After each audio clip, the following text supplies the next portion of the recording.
Male Wrestler of the Year is tough, though, and this is what it all comes down to. The nominees included Bryan Danielson, Christian Cage, Cody Rhodes, Gunther, MJF, Roman Reigns, Seth Rollins, and Will Ospreay. And I will say this was the only category out of all 10 I did this year where everyone got a vote. Everyone I mentioned earlier, every other category, there were several nominees, if not just one, that got no votes. This was one where everyone got at least one vote, if not more. So just a heads up on that. But who do you think won? Who was your 2023 Wrestler of the Year, Mr. Marceau? And who do you think people voted as the 2023 Wrestler of the Year? Okay, this was another tough one. I voted for Gunther. Okay. But I think, based on my FTR logic, I think Roman Reigns should be 1 or 2. Did he wrestle a lot? No. But the matches he did have were, I don't know if they were in-ring classics, but their stories were ridiculous. Yes. Him versus Owens at Royal Rumble. Him versus Cena at Elimination Chamber. Him versus Cody at WrestleMania. Him and Solo versus the Usos at Money in the Bank. Him versus Jay. Him versus LA Knight. Like, did he have a ton of matches? No, but they all were big-time matches that he did have. I think, as a whole, I would go with Gunther, but I wouldn't be surprised if Roman's up there. I think he should be up there. I mean, like I said, didn't wrestle a lot, but, like, he is the face, unfortunately. Yeah, I mean, he's been the champion the entire year, even though he should have lost at WrestleMania, but we'll leave that behind. So winning for 2023 Male Wrestler of the Year between WWE and AEW with 31.1% of the vote was Gunther. The Intercontinental Champion I was very surprised by that because he's not the biggest star out of this, probably one of the least biggest stars out of these 8. And honestly, I agree with that. To me, he is the Wrestler of the Year, so he should be number 1. 2, 17.8% of the vote. Second place, Seth freaking Rollins, the World Heavyweight Champion, who has not been pinned since January 2nd or 3rd or whatever it was, so I could see that. Third place, tied for third place with 15.6% of the vote for each, MJF and Will Ospreay. Fourth place, 8.9% of the vote, Christian Cage. Sixth place, or fifth place, sorry. I don't know. Whatever it is, Roman Reigns with 6.7. Way too low. 6.7% of the vote. Even though that's just the effect of people mad that he doesn't wrestle that often. Like I said, his matches, are they 5-star classics? No, but they're literally must-see. I think him being below, I mean, like I said, top 3 you can fight. I mean, Rollins second, I'm a little surprised with 2. But, I mean, Roman definitely should be top 3, if not 2. I mean, behind Christian Cage, that's fucking ridiculous. Christian did have a great year, though. He's not Roman Reigns. Like, the thing is, at the end of the day, Roman Reigns is the guy. Like, he's the one on the marquee. Like, okay. I don't know. Like I said, did he have an amazing year? No. But it was like the years that Brock would be considered the Wrestler of the Year. Like, he did as much as he did. Yeah, I mean, I agree with you. I mean, with Roman, he had great matches, but he only wrestled...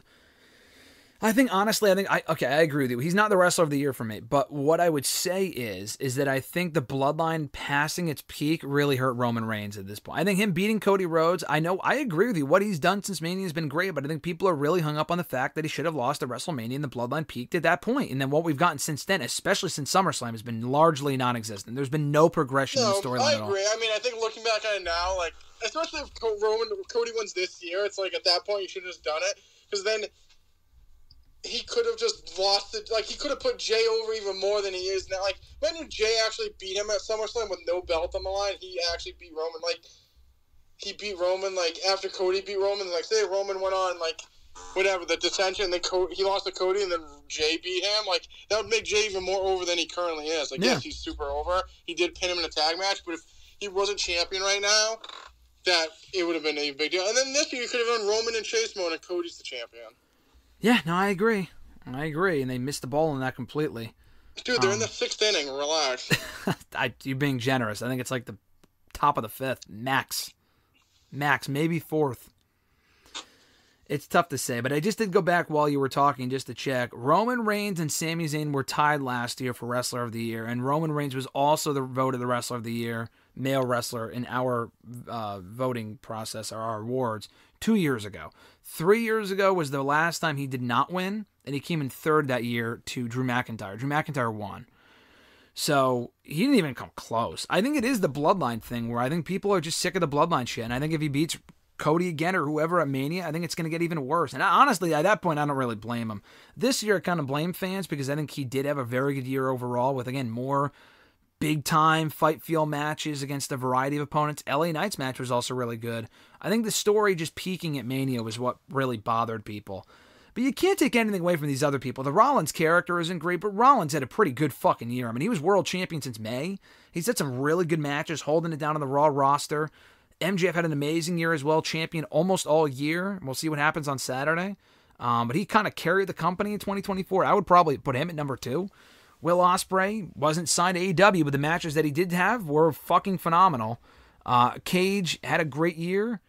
Probably not as good as Roman, but Christian did have a very good year. And Cody and even Bryan Danielson, Cody was very well protected, and I think him losing at Mania hurt. Not a lot of Cody fans voting in the polls this year. But they did have a very good year as well. I think it was definitely a toss-up as far as who you can call the best. I think you can make an argument for, honestly, most of these, if not every single one of these people, to be completely honest with you.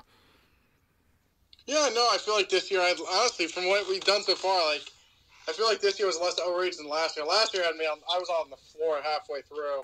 I feel like this year was kind of more like, I feel like it lined up more with how I felt. We got some more logical votes. We're still way too low.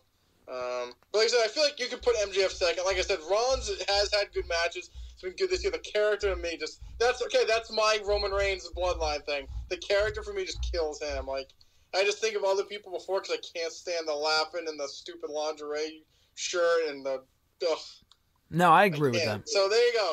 That's why Rollins for me shouldn't be second because that's my Roman Reigns bias. Well, I love Seth Rollins. That's the worst part. I love Seth Rollins. I just can't stand the character at this point. Yeah. He's got to ditch that shit. And every time we thought he might ditch it with Logan Paul or with the Judgment Day or with Drew, he continues to go back to it. It's like, dude, stop. He'll get serious when he needs to, but why not be serious all the time? I don't know. The lingerie shit is just the fucking always laughing and this crap and that crap. Rollins is outstanding, but they need to move past that part of the character that he's been doing for 2 or 3 years now. It's gotten to the point where it's way too ridiculous.